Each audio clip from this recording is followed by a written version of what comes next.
우리 묵도하심으로 이후 예배를 하나님 앞에 드리도록 하겠습니다.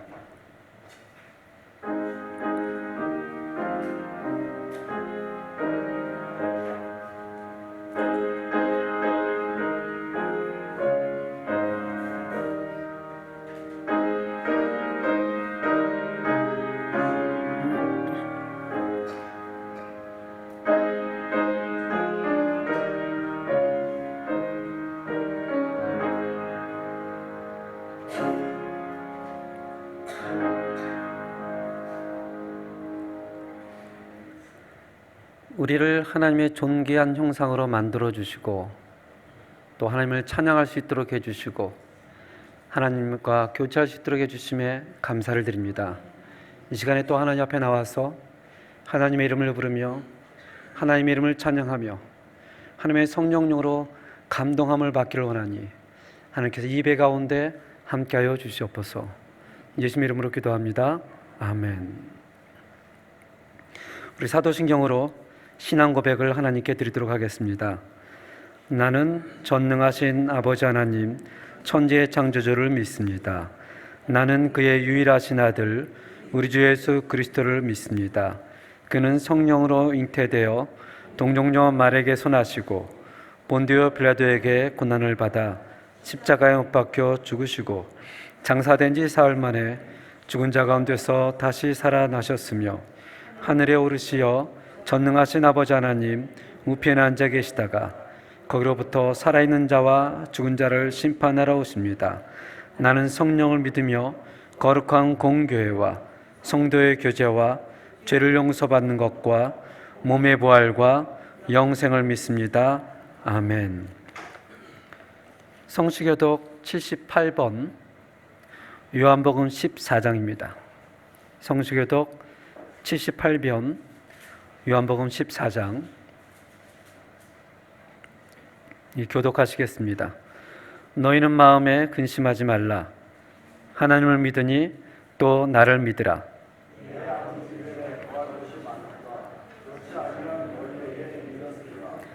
내가 너희를 위하여 거처를 예비하러 가노니 가서 너희를 위하여 거처를 예비하면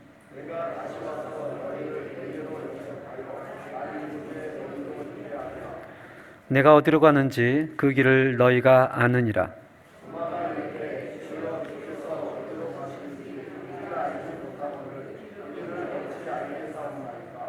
예수께서 이르시되 내가 곧 길이요 진리요 생명이니 나로 말미암지 않고는 아버지께로 올 자가 없느니라. 아멘. 우리 찬송가 425장으로 하나님께 영광을 드리겠습니다.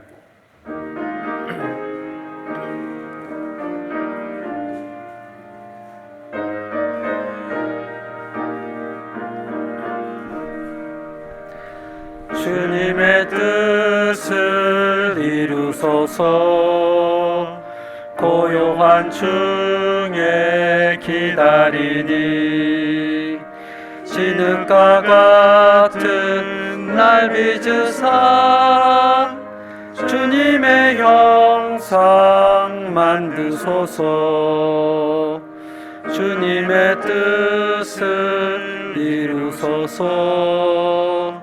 주님 말 앞에 엎드리니 나의 맘속을 살피시사 눈보다 희게 하옵소서. 주님의 뜻을 이루소서. 병들어 몸이 피곤할 때 권능의 손을 내게 펴사 강건케 하여 주옵소서. 주님의 뜻을 이루소서.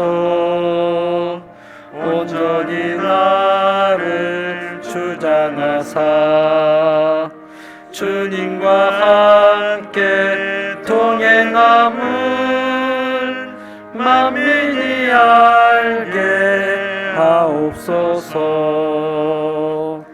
아멘.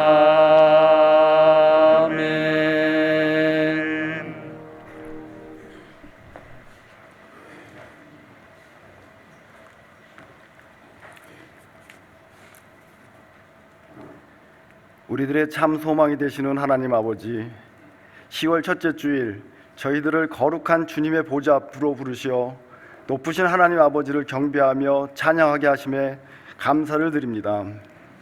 가장 아름다운 모습으로 우리들을 만드시고 사랑으로 품어주시는 하나님 아버지, 오늘도 그 사랑에 힘입어 그 믿음으로 주님 앞에 마음과 정성을 다해 예배로 영광 올려드리오니 기뻐받아 주시옵소서. 항상 믿음의 본이 되고 말씀을 가까이 하는 삶을 산다고 하면서 매번 주님의 뜻을 벗어나 분주한 일상을 핑계로 신앙생활을 게을리하고 믿음의 삶을 멀리하였음을 고백합니다. 저희들의 나약함을 용서하시고 약한 마음을 성령의 불로 살라 오직 선한 믿음의 마음만 남게 하여 주시옵소서. 하나님 아버지, 긍휼함을 의지하고자 하오니 바른 길로 인도하여 주시옵소서. 선한 목자 되시는 하나님 아버지, 우리 교회가 다시 한번 부흥의 역사가 일어나기를 간절히 소원합니다. 연합공동체가 다시 새롭게 되고 또 새로워지기를 기도합니다. 그동안 많은 어려움 속에서 많은 상처와 시련이 있었음을 고백합니다. 하지만 이제 다시 새롭게 자리매김을 하기를 소원합니다. 배우고 가르치는 교회, 연합교회가 성령 가득한 교회가 되게 하시고 세상 속에서 구원의 방주가 되어 잃어버린 영혼들이 돌아오는 믿음의 공동체가 되게 하여 주시옵소서. 저희들을 온전한 믿음으로 바로 서게 하시고 세상 속에서 낙심하지 않도록 붙들어 주시옵소서. 무엇보다 우리 모두가 말씀을 통해 성령 충만한 삶을 살 수 있는 믿음을 가질 수 있기를 소원합니다. 신실하신 하나님 아버지, 저희들에게 귀한 목자를 허락하여 주시어 말씀과 위로로 저희들을 위해 늘 기도하게 하여 주심에 감사를 드립니다. 특별히 박성준 목사님 말씀과 신방으로 성도들을 위로하며 사랑으로 보듬어 하나님 나라 세워가는 목사님이 되게 하여 주시옵소서. 성령의 지혜를 더하사 주님 마음에 합당한 자의 삶을 살게 하시고 그 비전을 가지고 주님의 몸된 교회를 세워가게 하여 주시옵소서. 함께하는 두 부목사님들에게도 동일한 은혜 주시사 늘 영육간 강건하게 하시고 맡겨진 사명 잘 감당하게 하여 주시옵소서. 눈물을 흘리며 기도할 때 능력 더하여 주시고 사역을 감당할 때 성령 충만하게 하여 주시옵소서. 우리들을 이 땅에 세우시고 갈급한 영혼을 구원하시는 하나님 아버지, 9월 마지막 날 침선교를 인도하시어 갈레라 지역의 아픈 영혼들이 주님의 따뜻한 손길을 받게 하심에 감사를 드립니다. 이 사역을 통해 우리들에게 주시는 섭리를 깨닫게 하시고 감사함으로 사역을 이어갈 수 있도록 인도하여 주시옵소서. 이달에 있을 후반기 딸까 마을내 지역 침선교와 11월 후반기 목회자 세미나를 준비하는 가운데 있사오니 이 사역도 잘 감당할 수 있게 하시고 특별히 시간과 마음을 허락하시어 연합의 모든 성도들이 함께 동참하여 은혜를 나누는 시간이 되게 하여 주시옵소서. 우리들 가운데 역사하시는 하나님 아버지, 우리들이 간절히 바라며 기도하는 소중한 생명이 있습니다. 우리 연합교회 모든 성도들의 소망이 되며 사랑으로 지켜 바라는 다빈이의 수술 과정을 지켜주신 하나님 아버지, 감사와 믿음으로 다빈이가 잘 견디며 성장할 수 있도록 항상 함께하여 주시며 온전히 주님 앞에 서게 하여 주시옵소서. 치유와 위로의 하나님 아버지, 육신의 아픔에 힘들어하며 주 앞에 엎드려 간절히 기도하는 주님의 자녀들이 있습니다. 이들의 마음을 풀어주시고 치유하여 주시고 위로하여 주시며 따뜻하게 품어 주시옵소서. 오늘도 주님의 몸된 교회를 위해 섬기며 헌신하는 성도들이 있습니다. 참된 예배를 위해 영원의 울림을 드리는 할렐루야 성가대와 셀라 찬양팀, 그리고 여러모로 봉사하는 모든 손길에 하늘의 복 주시기를 소원합니다. 하나님 말씀을 선포하실 박성준 담임 목사님께 능력 주시사 성령 하나님 함께 하시어 오직 살아계신 하나님의 말씀을 힘있게 선포하게 하시고 그 말씀을 통해 우리들의 영혼과 육신이 살아나게 하여 주시옵소서. 이로 인해 성령 충만한 삶을 살아가게 하여 주시옵소서. 돌아오는 한 주간도 믿음으로 주 앞에 엎드리는 우리 성도님들의 삶의 터전에서 때를 따라 돕는 은혜가 충만하게 임하기를 간절히 원하오며 우리 주 예수 그리스도의 이름으로 기도드립니다. 아멘.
잠시 기도하겠습니다.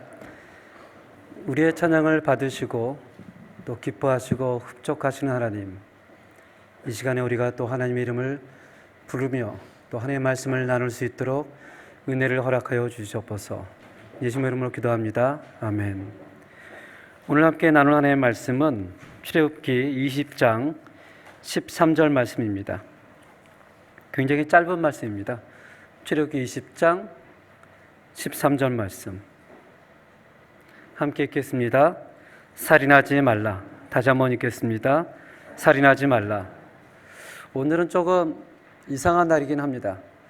아침에 보통 제가 가끔 열쇠를 잊어버리긴 하는데요, 제가 열쇠를 잊어버려도 저희 처는 안 잊어버리거든요. 그래서 열쇠를 또 잊어버리고 문을 닫고 나왔는데 이제 문을 열려고 하니까 주일이라고 저희 처가 가방을 바꿨대요. 그래서 열쇠가 다 안에 있는 겁니다. 그래서 뭐 카드 같은 걸 꺼내서 막 이렇게 해도 안 열리더라고요. 어쩔 수 없이 이제 차를 두고 교회 전화해서 백 목사님이 수고스럽지만 저를 또 이렇게 데리고 왔고, 교회 오니까 또 우리 권사님이 사진기를 가지고 막 하늘을 찍더라고요. 여기서요. 왜 그런가 했더니 연결이 안 된다고. 이게 지금 앞이 연결이 안 되죠? 아마도 뭔가 접촉이 있는지 뭔가 좀 문제가 있는 것 같습니다.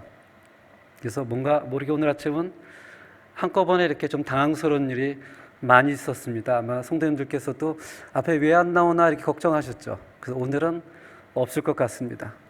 우리가 저번 주에 십계명을 보면서 내 부모를 공경하라, 내 부모를 공경하라는, 내가 부모니까 자녀들은 나를 공경해야 된다라는 뜻만 있는 것이 아니라 부모로서 주의 교훈과 가르침으로 힘써 자녀들을 교육해야 함이 포함되어 있습니다. 그래서 그 자녀가 부모를 공경하고 그 다음에 자녀가 또 부모를 공경하면서 그 크리스찬의 가정이 길 것이다 라고 성경은 얘기를 합니다. 그 다음 6번째 계명이 오늘 우리가 읽었던 살인하지 말라. 굉장히 짧죠. 한글로 따져도 6글자밖에 되지 않습니다.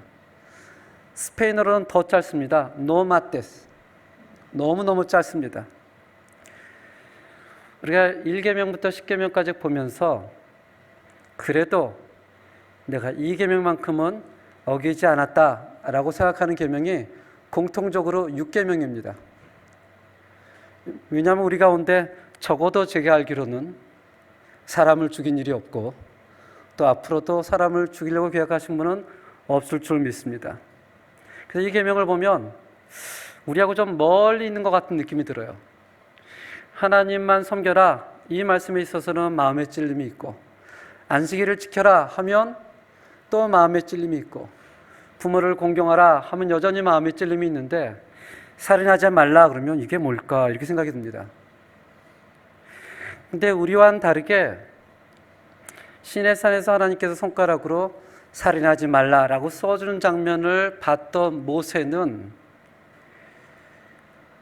그의 마음을 굉장히 깊게 아프게 찌르는 계명이었습니다.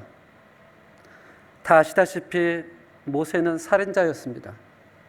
40년 전에 자기 백성을 학대하는 애굽 사람을 발견하고 죄를 살펴보며 아무도 없는 것을 확인한 이후에 어떻게 했죠?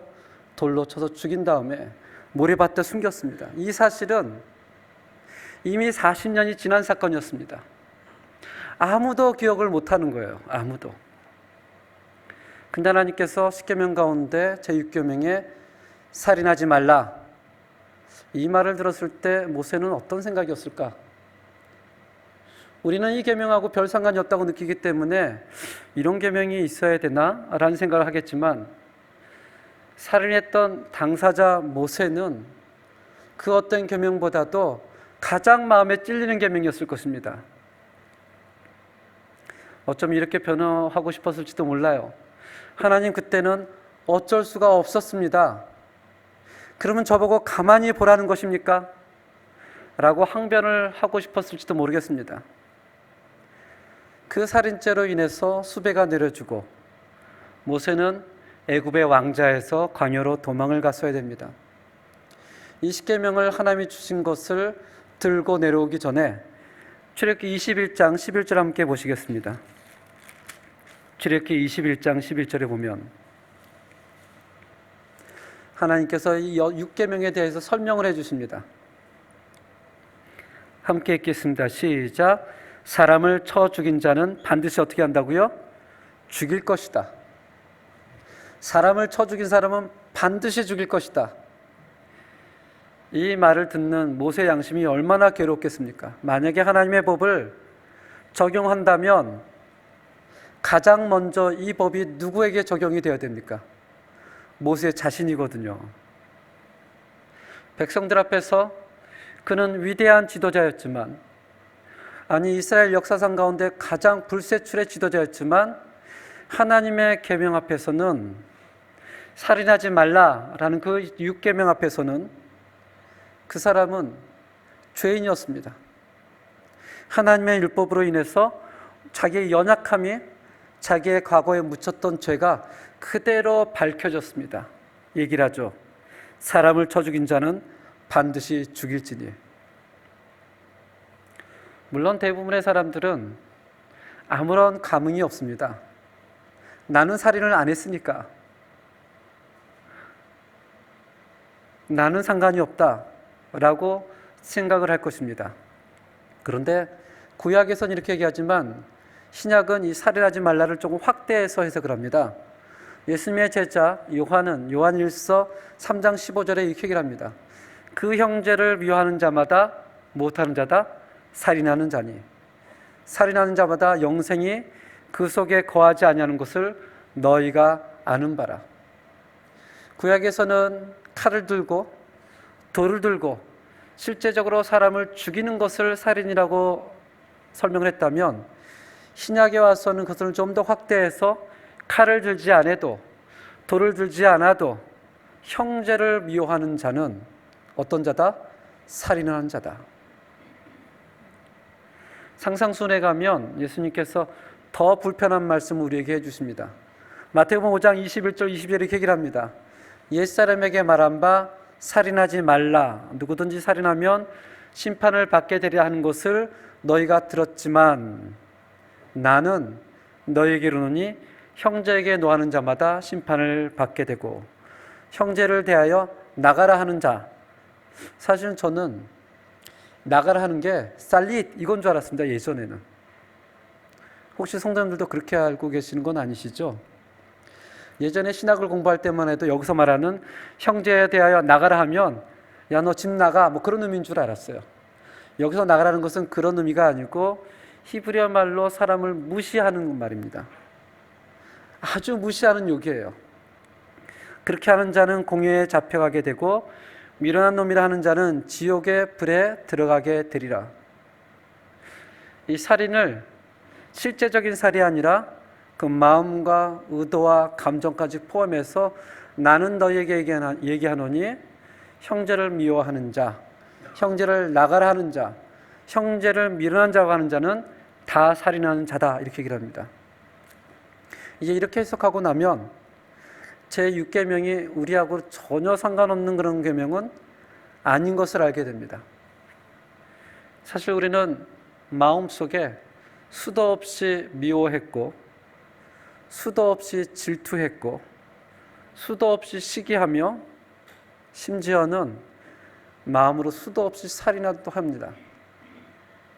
우리 성도님들은 시기한 적 없고 질투한 적 없고 미워한 적 없으십니까? 살아온 연수만큼 미워합니다. 살아온 연수만큼 시기하는 거예요.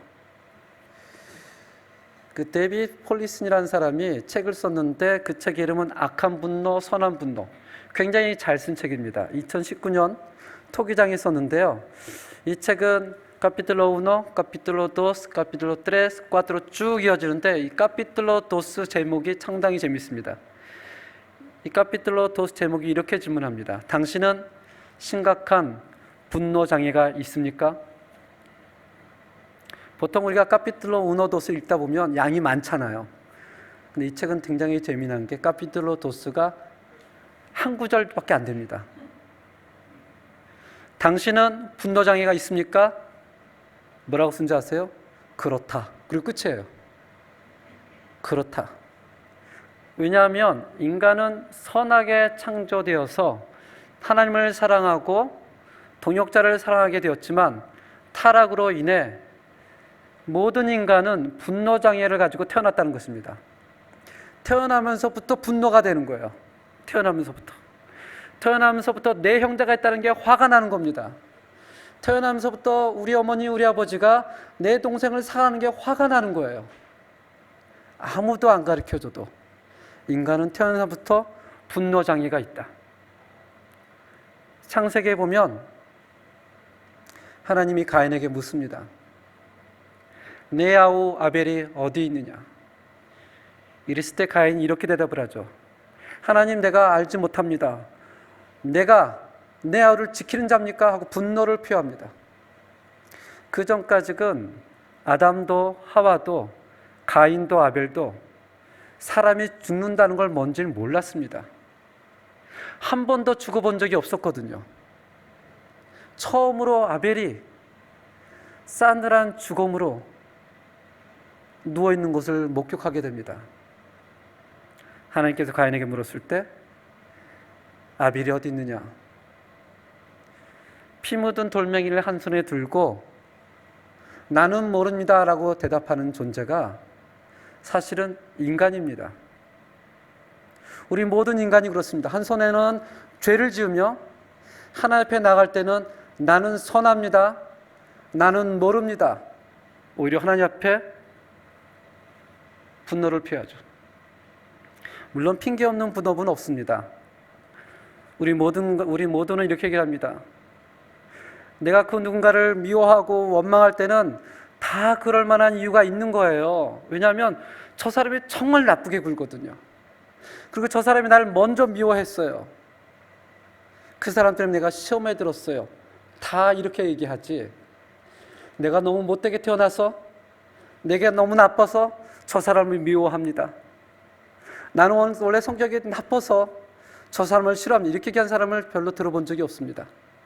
우리는 다 피해자로, 딴 사람은 다 가해자로, 저 사람이 나빠서, 저 사람이 분노해서. 우리가 살아간 사회는 분노, 미움, 험담, 흉보, 상대방을 깎아내리는 일들이 만연합니다.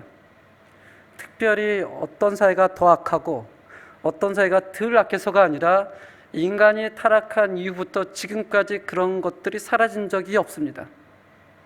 심지어는 교회 안에도 존재합니다. 그 안에서 때로는 내가 가해자인 경우도 있고요. 때로는 내가 피해자인 경우도 있습니다. 율법은 사람의 약함과 악함을 드러냅니다. 40년 동안 아무도 몰랐던 모세의 그 살인을 하나님 십계명을 통해서 살인하지 말라, 사람을 쳐 죽인 자는 반드시 죽을지니라 감춰져 있던 모세의 그 은밀한 죄가 완전히 드러나는 겁니다. 율법이라는 게 원래 그렇습니다. 율법을 가지고 하나님 앞에서 내가 죄인임을 깨닫게 되는 것입니다. 근데 여기 굉장히 중요한 사실이 있습니다. 우리가 모세오경 하면 창세기, 출애굽기, 레위기, 민수기, 신명기. 창세기는 50장, 출애굽기는 40장, 레위기는 27장, 민수기는 36장, 신명기는 34장. 이 도합 다 합치면 몇 장이 될 거라고 생각합니까? 이 화면을 보면 빨리빨리 계산이 될 텐데 말로 들으니까 계산이 안 되죠. 다 합치면 187장이 됩니다.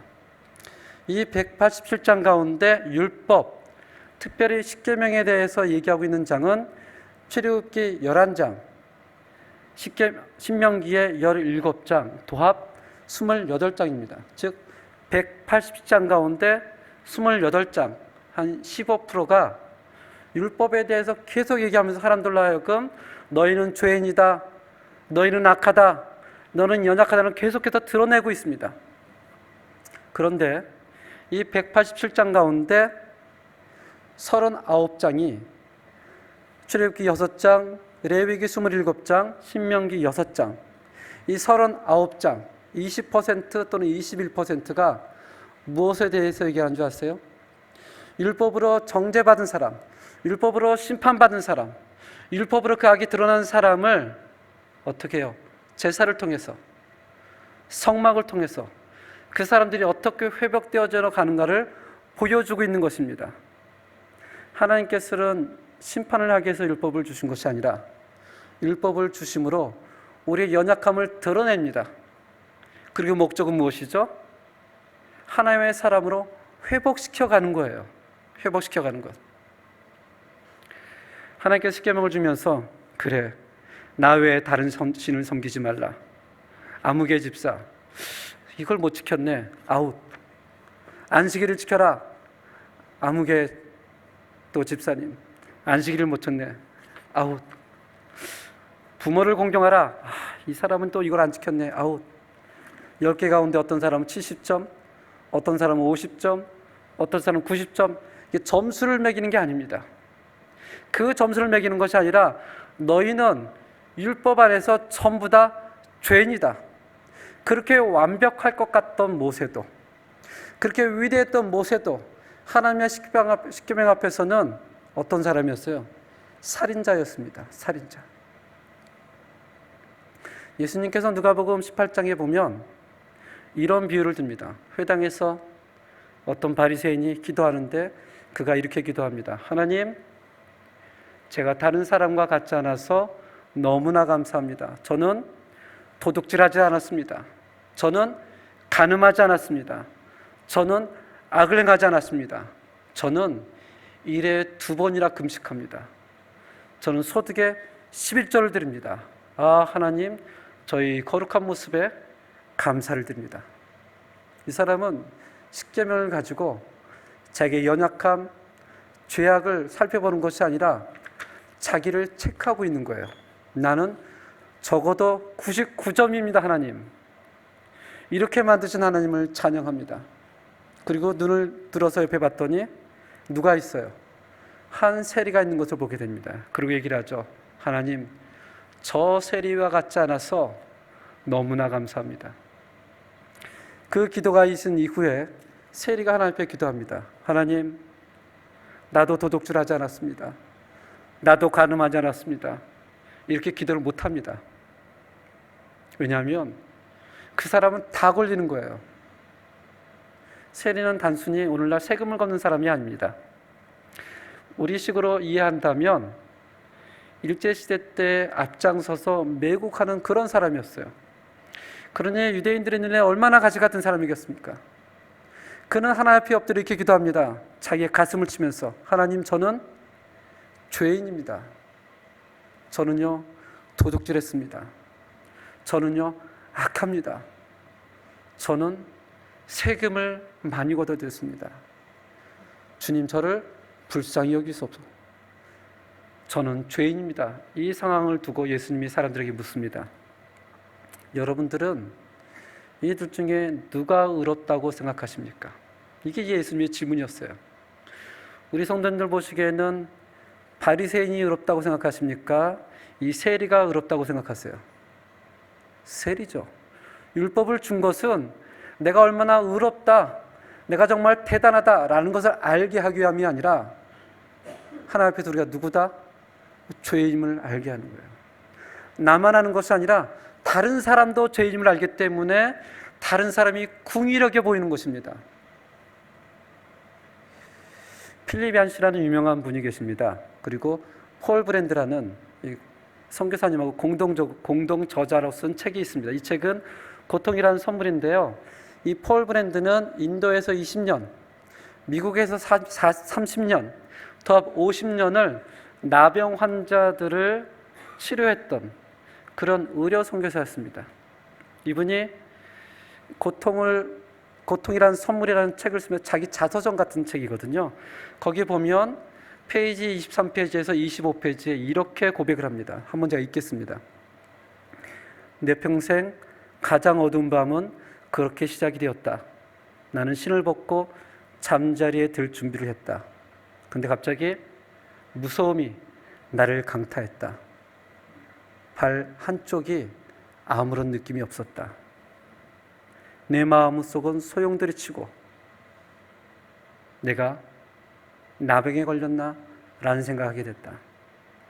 볼펜 끝으로 발꿈치를 깊게 찔러보았다. 아무 느낌이 없었다. 속이 메스꺼워지고 뱃속은 뒤틀렸다. 마침내 나에게도 일이 일어났구나. 바늘로 더 깊이 찔렀다.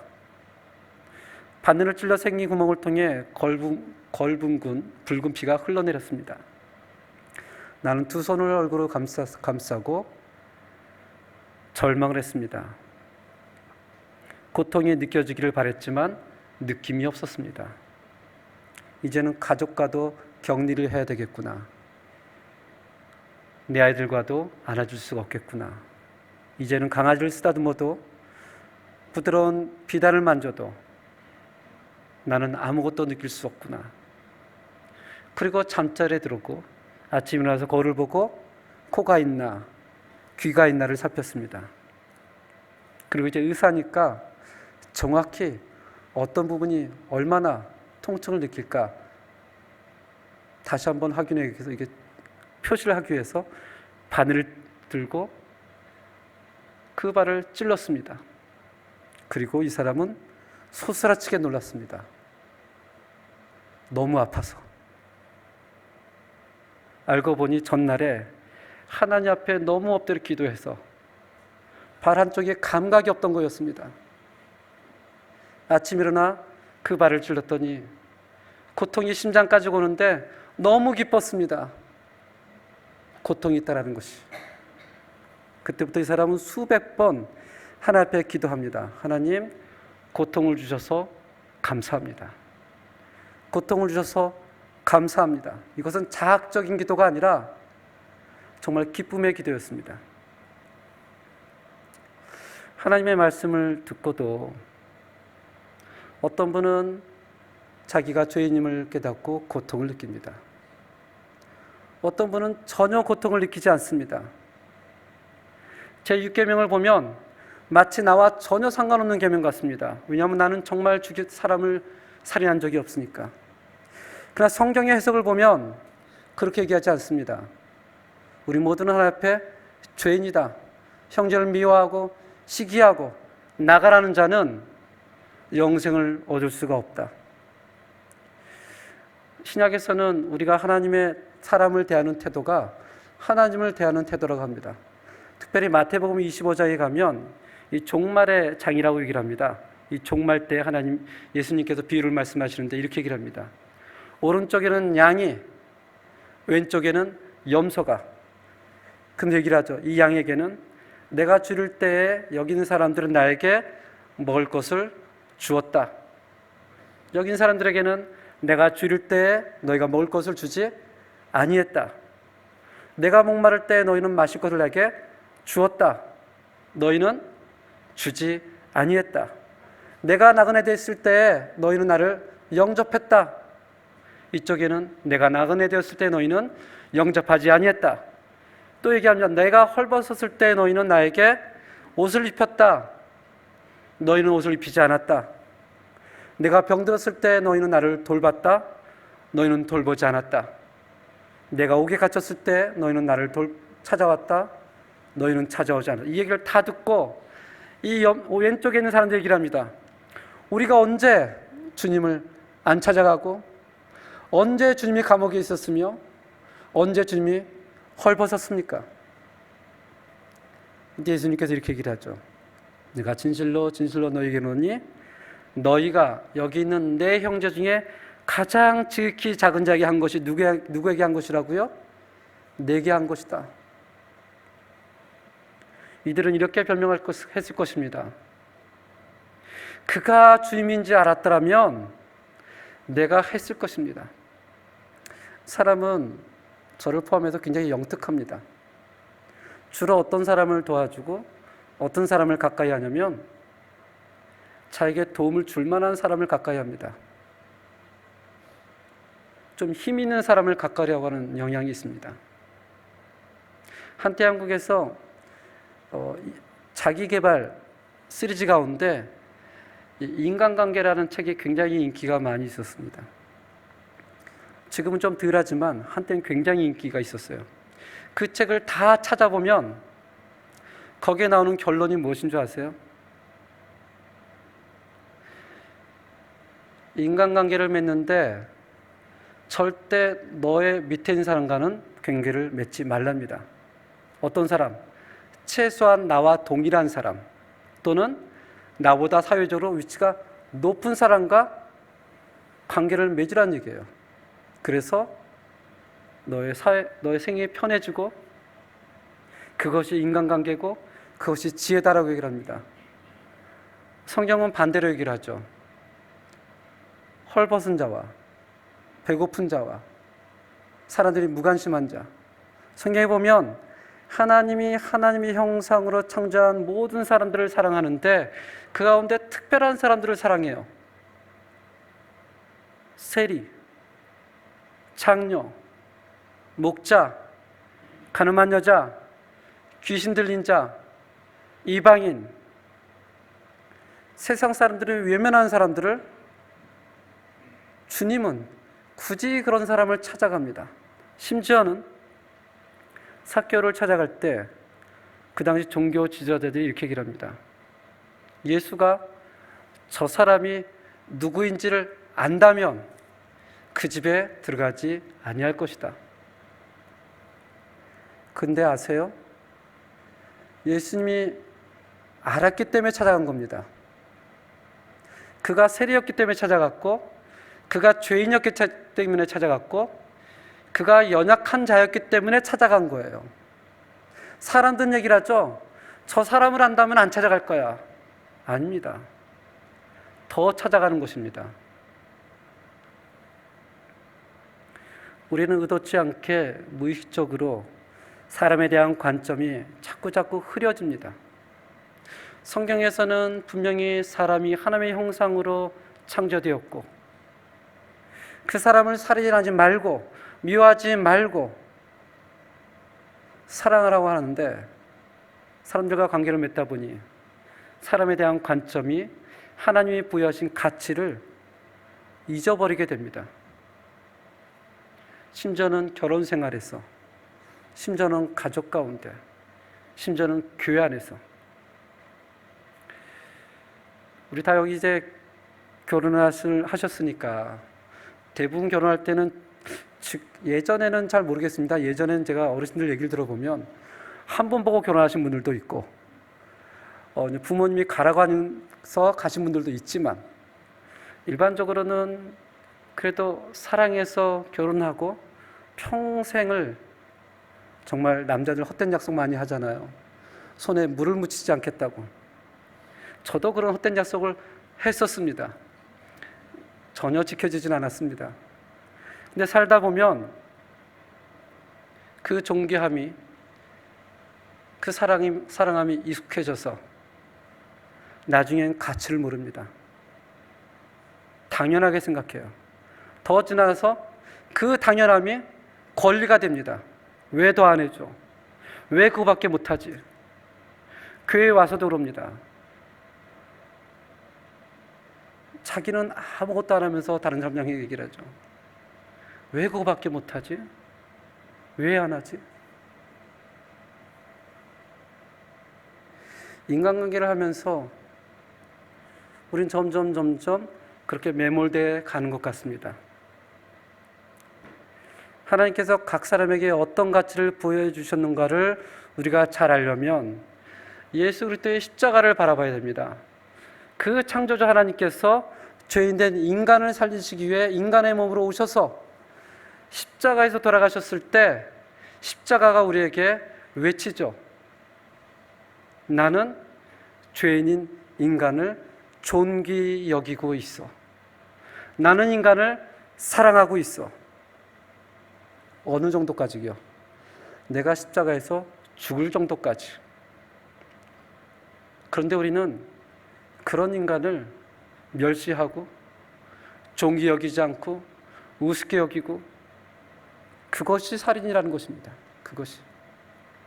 한 구절을 읽고 마치려고 합니다. 창세기 6장에 보면 노아 시대 때 하나님께서 그 세대를 바라보고 이렇게 얘기를 합니다. 여호와께서 사람의 죄악이 세상에 가득함과 그의 마음으로 생각하는 모든 계획이 항상 악할 뿐임을 보시고 땅 위에 사람 지으셨음을 한탄하사 마음에 근심하시고, 여기 이제 마음에 근심하시고를 한번 초점을 맞춰 보시기 바랍니다. 여호와께서 세상을 보시고 마음에 근심하셨다. 하나님에 대한 감정을 특별하게 쓰시는데 왜 하나님께서 세상을 보시고 그렇게 마음에 근심하고 근심하셨을까? 왜라고 생각이 들어요? 왜라고 생각이 드십니까? 사람들이 약해서? 죄가 많아져서? 아닙니다. 하나님의 형상을 입은 그 사랑스러운 존재가 조금씩 망가져가는 것을 보면서 하나님의 마음에 깊은 근심이 되는 거예요. 하나님의 창조물이, 나의 형상을 입은 존재가, 내가 살아가는 존재가 조금씩 망가져가는 걸 보면서 하나님이 근심했더라 라고 성경은 기록하고 있습니다. 하나님 우리를 너무나 사랑하기 때문에 그렇습니다. 여러분과 저는 하나님 앞에 존귀한 존재고 가치가 있는 존재입니다. 우리 스스로의 가치가 아니라 하나님께서 우리에게 그 가치를 부여해 주셨습니다. 나에게만 보여준 게 아니라 내 옆에 있는 분에게, 내 뒤에 있는 분에게, 여기 앉아있는 사랑하는 성도님들에게 모두 부여해 주셨다는 거예요. 그래서 살인하지 말라, 꼭 칼을 들고 돌을 들고 그런 얘기가 아니라 하나님의 형상이 그 형제에게 있음을 너희는 알고 존귀 여기라는 것입니다. 존귀. 사랑하는 저희 한인연합교회가 서로 존귀 여기고 서로 세워주고 상대방의 모습 속에서 하나님의 형상을 발견하는 귀한 공동체가 되기를 주님의 이름으로 축원합니다. 우리 함께 그 사랑 찬양을 드리겠습니다.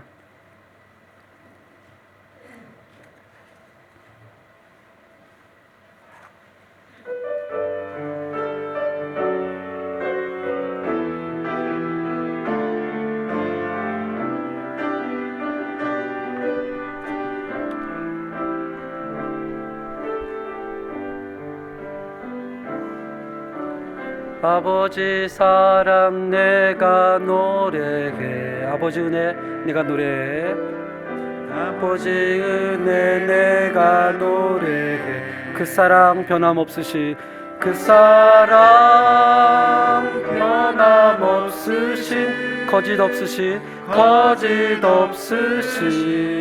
성실하신 그 사랑, 상한 갈 때 꺾지 않으시는, 상한 갈 때 꺾지 않으시는, 꺼져가는 등불 끄지 않는, 꺼져가는 등불 끄지 않는 그 사랑 변함없으시, 거짓 없으시 성실하신 그 사랑,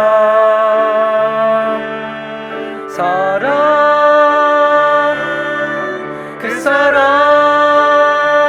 날 위해 죽으신, 날 위해 다시 사신 예수 그리스도, 다시 오실 그 사랑, 죽음도 생명도 천사도 하늘의 어떤 권세도 끊을 수 없는 영원한 그 사랑 예수.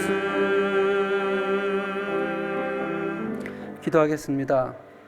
하나님 아버지, 하나님께서 살인하지 말라, 왜냐하면 모든 인간이 하나님의 형상으로 지음받은 존귀한 존재이기 때문에 그렇습니다. 내가 그렇고 우리가 그렇고 우리 모든 형제들이 그렇습니다. 하나님께서 서로 존귀하게 여길 수 있도록 인도해 주시고 서로 사랑할 수 있도록 인도해 주시고, 정말 저희 한인연합교회가 따스하고 풍성하며 서로를 높여주는 교회가 될 수 있도록 이 공동체를 축복하여 주시옵소서. 우리가 하나님 앞에 그런 고백을 하면서 또 물질로 헌금을 드립니다. 우리의 창조주 되시고 물질의 주인 되시며 우리의 공급주 되시며 치료해 되신 하나님, 하나님에 대한 고백이 이 교회에서 예배를 마치고 문을 나가면서도 우리의 삶 가운데 계속해서 이어질 수 있도록 주께서 축복하여 주시옵소서.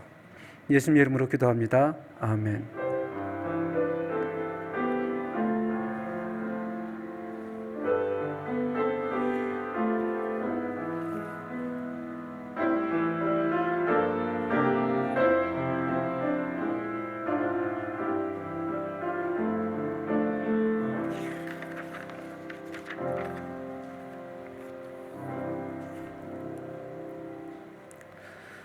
새로 나오신 분들을, 모든 분들을 주님의 이름으로 환영합니다. 매일 저녁 9시 그리고 오전 7시 30분 화요일부터 토요일까지 소예배실에서 기도회가 있습니다. 우리 기도 제목을 기억해 주시고 함께 힘써 기도해 주시면 감사를 드리겠습니다. 감사하겠습니다. 또 어제 토요일 30일에 침성교가 루스테비다 교회에서 우리 사랑하는 김 목사님과 또 남장님을 통해서 잘 진행이 되어졌습니다. 또 오늘 오후 세미나 후 장로 안수 집사 모임이 세진자실에서 있겠습니다. 오늘 에스터 선교회 바자회가 있는데 특별히 에스터 선교회에서는 들어오는 수익금을 친선교를 위해서 함께 봉사하기로 말씀하셨습니다. 많은 관심과 참여를 부탁드립니다. 재직회가 10월 8일, 그러니까 다음 주죠. 2부 예배 후에 진행되어집니다. 우리 성도님께서 좀 더 관심을 가지시고 주중에 기도해 주시고 함께 참여해서 교회가 어떻게 진행되어지고 있는지 또 안건도 드려주시고 조금 오늘보단 내일이, 내일보단 또 모레가 나아지는 저희 공동체가 되기를 바랍니다. 예결산위원회가 올 초에 말씀드렸던 것처럼 발표를 합니다. 제가 뒤에 호칭은 생략하겠습니다. 재정부 3인 남도우, 강신일, 이광희, 교육부 2인 양시중, 유진선, 예배부 1인 장준영, 관리부 1인 양시영, 봉사부 1인 박순희, 총 8분이서 2024년 예결산을 위해서 모임을 갖도록 하겠습니다. 모임은 11월 달에 갖도록 하겠습니다. 또 이제 기도 제목이 있습니다. 저희 사랑하는 송영규 장로님께서 성도님들 다 아시겠지만 요새 한 2-3주 전부터 몸이 굉장히 좀 안 좋으세요. 안 좋으셔서 치료를 좀 장기적으로 받아야 될 것 같고요. 그래서 당회에서 또 의논하고 또 의논하다가 유한 휴직을 이제 하기로 했습니다. 그러니까 10월, 오늘부터 24년 3월까지 유한휴직이라는 것은 교회를 안 나거나 예배를 이런 게 아니고요.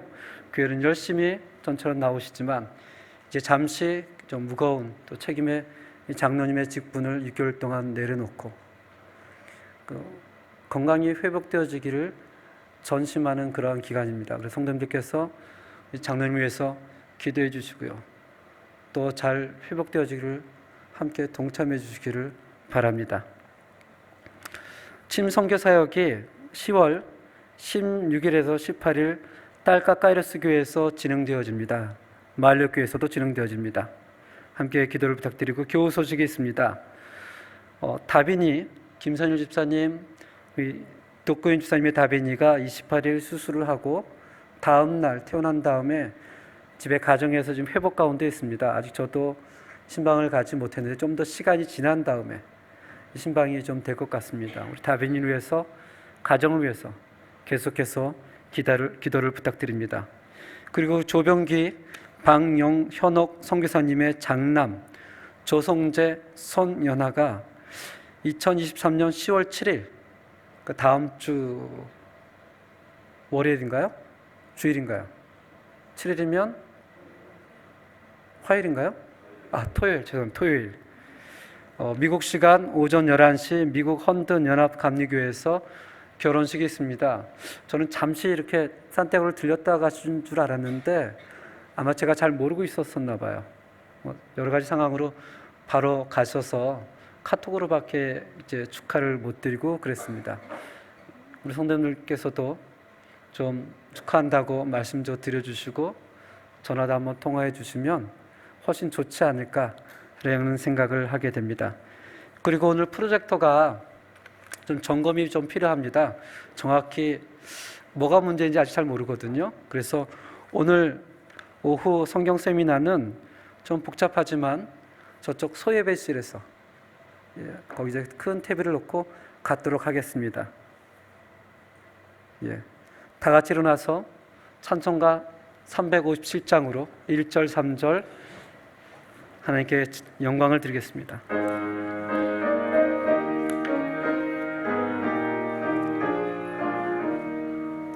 주 믿는 사람 일어나 다 힘을 합하여 이 세상 모든 마귀를 다 쳐서 멸하세.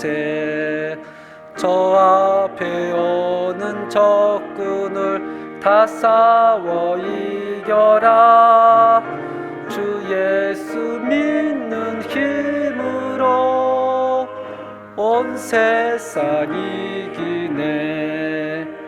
믿음이 이기네.